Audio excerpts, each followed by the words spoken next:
Kompania Saubermacher ka bërë të ditur se në muajin prill do të fillojë pilot projekti për selektimin e mbeturinave.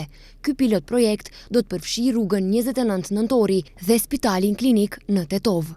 Ky projekt është një hap i rëndësishëm drejt menaxhimit më të mirë të mbeturinave dhe promovimit të praktikave të qëndrueshme mjedisore në komunitetin ton.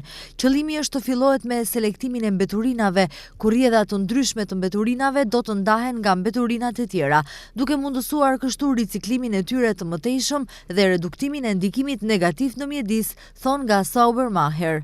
Sipas një njoftimi të lëshuar nga kompania Saubermacher, për të gjitha llojet e mbeturinave do të vendosen kontenjer të përshtatshëm. Mbështetja e mjedisit jetësor, pjesëmarrja juaj në klasifikimin e mbeturinave, ndihmon në reduktimin e sasisë së mbetjeve që përfundojnë në deponi, duke rritur gjithashtu potencialin e riciklimit.